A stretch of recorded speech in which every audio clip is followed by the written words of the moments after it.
Hello guys, welcome back to our channel. Mission Impossible franchise నుంచి వచ్చిన latest movie final reckoning ఇప్పుడే చూసా and movie అయితే అద్దిరిపోయింది. Mission Impossible and Tom Cruise ఫ్యాన్స్కి అయితే ఇది ఒక ఐ ఫీస్ట్ అనే చెప్పాలి. 62 ఇయర్స్ ఏజ్లో కూడా టామ్ క్రూజ్ చేసిన స్టంట్స్ చూస్తే మైండ్ పోతుంది.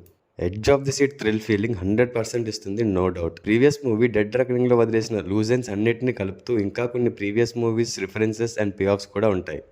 ఈ మూవీ చూసే ముందు ఏవైనా ప్రీవియస్ మూవీస్ చూడాలా అంటే లాస్ట్ పార్ట్ డెడ్ రెకనింగ్ ఒక్కటి చూస్తే మోస్ట్లీ మూవీ అంతా అర్థమైపోతుంది.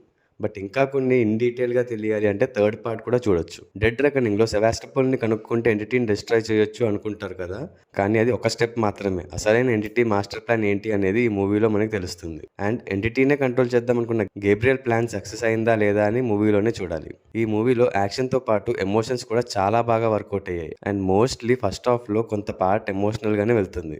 వన్స్ ఎంటిటీ గోల్ తెలుసుకున్న ఈథన్ దాన్ని డిస్ట్రాయ్ చేయడానికి వేసిన ప్లాన్ ఎగ్జిక్యూట్ చేసే దగ్గర నుంచి మూవీ పరిగెడుతుంది. సెకండ్ హాఫ్ అయితే అసలు మైండ్ బ్లోయింగ్. చెప్పే కదా edge of the seat thrill అని. Last 30 to 40 minutes complete adrenaline rush ఉంటుంది. అసలు ఏమవుతుంది, ఎంటిటీని ఎలా ఆపుతాడు అని మనకి ఒక టెన్షన్ అండ్ క్యూరియాసిటీ క్రియేట్ అవుతుంది. ఆ సీలో సబ్మెరైన్ దగ్గర చేసే స్టంట్స్ అండ్ క్లైమాక్స్లో హెలికాప్టర్తో చేసే stunts next level. So finally action lovers and thriller movies ఇష్టపడే వాళ్ళు పక్కా చూడండి, ఖచ్చితంగా నచ్చుతుంది. ఈ మూవీకి నేను ఇచ్చే రేటింగ్ 4/5. మీరు ఆల్రెడీ ఈ మూవీ చూసేసి ఉంటే మీకు ఎలా అనిపించిందో కింద కమెంట్ చేయండి. అండ్ ఆల్సో మన ఛానల్ ఇంకా సబ్స్క్రైబ్ చేసుకోకపోతే వెంటనే సబ్స్క్రైబ్ చేసుకుని నోటిఫికేషన్స్ ఆన్లో పెట్టుకోండి. ఈ వీడియో నచ్చినట్టయితే లైక్ చేసి మీ ఫ్రెండ్స్ అండ్ ఫ్యామిలీకి షేర్ చేయండి. Also follow us on Facebook and Instagram. Thanks for watching. See you in the next video. Adios.